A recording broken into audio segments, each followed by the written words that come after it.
ನಮಸ್ಕಾರ ಪ್ರಿಯ ವೀಕ್ಷಕರೇ, ಐತಿಹಾಸಿಕ ಉಳಿವಿ ಕ್ಷೇತ್ರ ಮತ್ತೆ ಸಾಕ್ಷಿಯಾಗಿದೆ.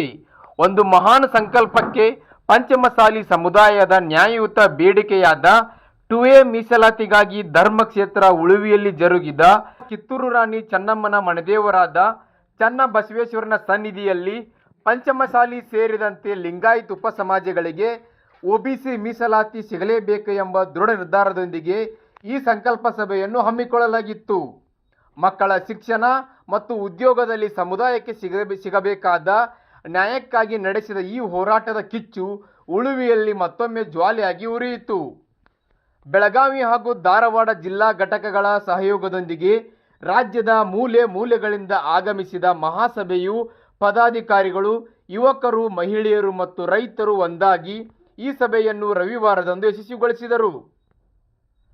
ಪ್ರಥಮ ಜಗದ್ಗುರು ಶ್ರೀ ಬಸವಜಯ ಮೃತ್ಯುಂಜಯ ಸ್ವಾಮೀಜಿಯವರ ದಿವ್ಯ ಸಾನ್ನಿಧ್ಯ ಮತ್ತು ಮಾರ್ಗದರ್ಶನದಲ್ಲಿ ಸೋಮವಾರ ನಡೆದ ಇಷ್ಟಲಿಂಗ ಪೂಜೆ ಕಾರ್ಯಕ್ರಮಕ್ಕೆ ಹೆಚ್ಚಿನ ಶಕ್ತಿ ತುಂಬಿತು.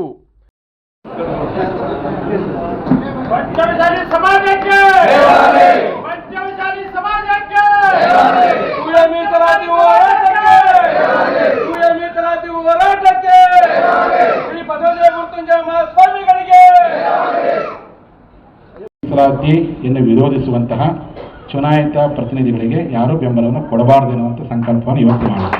ಅದು ಯಾವುದೇ ಪಕ್ಷದಲ್ಲಿ ಯಾವುದೇ ಸಮಾಜ ಮೀಸಲಾತಿ ಪಂಚಮಸಾಲಿ, ಮಲೆಗೌಡ, ಗೌಡಲಿಂಗಾಯತ, ದೀಕ್ಷಲಿಂಗಾಯತ, ಗೌಡಲಿಂಗಾಯತ ಅವರ ಮೀಸಲಾತಿ ಚಳವಳಿಗೆ ಯಾರು ವಿರೋಧ ಮಾಡ್ತಾರೋ, ವಿರೋಧ ಮಾಡುವಂಥ ಚುನಾಯಿತ ಪ್ರತಿನಿಧಿ ಯಾರೇ ಇರಲಿ, ಪಂಚಾಯತ್ ಮೆಂಬರ್ ಇರಲಿ, ಪಾರ್ಲಿಮೆಂಟ್ ಮೆಂಬರ್ ಇರಲಿ, ಯಾರೇ ಇರಲಿ, ಅವ್ರಿಗೆ ಈ ಸಮಾಜ ಯಾವ ಕಾರಣಕ್ಕೂ ಬೆಂಬಲಿಸಬಾರ್ದು ಎನ್ನುವಂಥ ಒಂದು ತೀರ್ಮಾನವನ್ನು ಇವತ್ತಿನ ಸಂಕಲ್ಪ ಸಭೆ ತೆಗೆದುಕೊಳ್ಬೇಕು ಅಂತೀವಿ. ಇನ್ನು ಎರಡನೇದು ಏನಪ್ಪ ಅಂತಂದರೆ, ಇಲ್ಲೇ ಇಡೀ ರಾಜ್ಯಾದ್ಯಂತ ಅಪ್ ಟು ಬೀದರ್ನಿಂದ ಹಿಡ್ಕೊಂಡು ಕೊಳ್ಳೇಗಾಲ ತಾಲೂಕಿನವರೆಗೂ ಎಲ್ಲ ತಾಲೂಕು ಜಿಲ್ಲಾ ಮಟ್ಟದಲ್ಲಿ ನಮ್ಮ ಸಮುದಾಯದ ಜನರನ್ನು ಮತ್ತೊಮ್ಮೆ ಸಂಘಟನೆ ಮಾಡಲಿಕ್ಕೆ ತಾಲೂಕು ಮಟ್ಟದಲ್ಲಿ, ಜಿಲ್ಲಾ ಮಟ್ಟದಲ್ಲಿ ನಮ್ಮ ಸಮಾಜದ ಕಾರ್ಯಕರ್ತರು ಮತ್ತಷ್ಟು ಸಕ್ರಿಯಗೊಳಿಸಲಿಕ್ಕೋಸ್ಕರವಾಗಿ ಒಂದು ರಾಜ್ಯಾದ್ಯಂತ ಒಂದು ಪ್ರವಾಸ ಮಾಡಬೇಕಿರುವಂಥ ತೀರ್ಮಾನವನ್ನು ಇವತ್ತು ಸಂಕಲ್ಪವನ್ನು ನಾವು ಮಾಡಬೇಕಂತ ತೀರ್ಮಾನ ಮಾಡಿದ್ವಿ.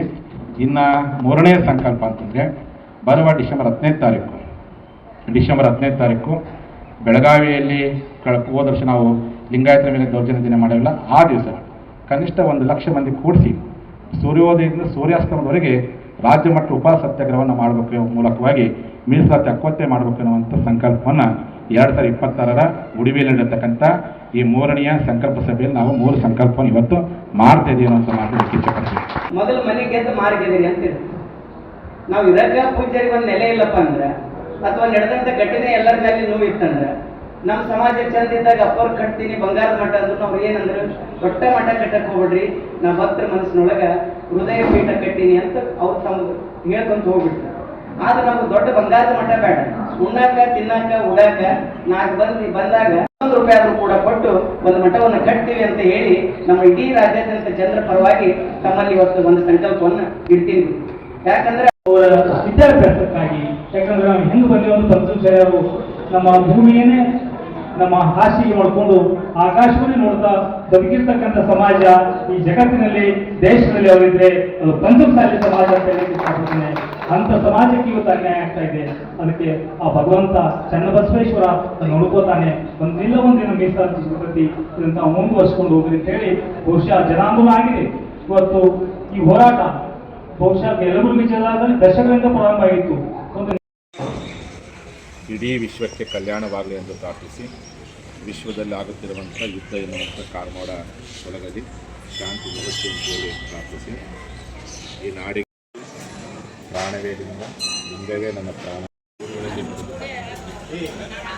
ಬಸವಣ್ಣವರ ಮನೆಯಂದರಾಗಿ ಈ ನೆಲದಲ್ಲಿ ನಮ್ಮ ಧರ್ಮವನ್ನು ತಿಳಿಸಿ, ಇವತ್ತೇನಾದರೂ ಚಂದ್ರಸ್ವಾಮಿ ನೆಲದಲ್ಲಿ ನಮ್ಮ ಧರ್ಮದಿಂದ ಸಹಕರಿಸಿದರೆ ಲಿಂಗಾಯತ ಪರಂಪರೆ ಪವಿತ್ರವಾಗಿರ್ತಕ್ಕಂಥ ಬಸವಣ್ಣವರು ಮುಖ್ಯವಾಗಿರ್ತಕ್ಕಂಥ ಚನ್ನಬಸವಣ್ಣ ಒಂದು ವೀಕ್ಷೆ ಇದು ಕೂಲಿ ಮಾಡಲಿಕ್ಕೂ ನಮ್ಮೆಲ್ಲ ಒಂದು ಸೌಭಾಗ್ಯ.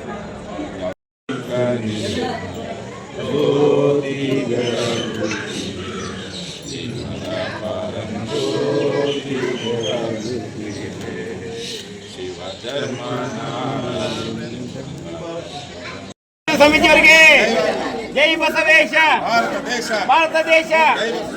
ಭಾರತ ದೇಶ. ಲಿಂಗಾಯತ ಧರ್ಮಕ್ಕೆ, ಲಿಂಗಾಯತ ಧರ್ಮಕ್ಕೆ, ಲಿಂಗಾಯತ ಧರ್ಮ ಸ್ಥಾಪಕ ಗುರು ಬಸವಣ್ಣನವರಿಗೆ, ಚೆನ್ನ ಬಸವಣ್ಣನವರಿಗೆ ಹೇಳುವಂಥ ಮಾತನ್ನು ಆದಷ್ಟು ಶೀಘ್ರದಲ್ಲಿ ರಾಜ್ಯದಲ್ಲಿ ಪ್ರವಾಸ ಮಾಡ್ತೀನಿ.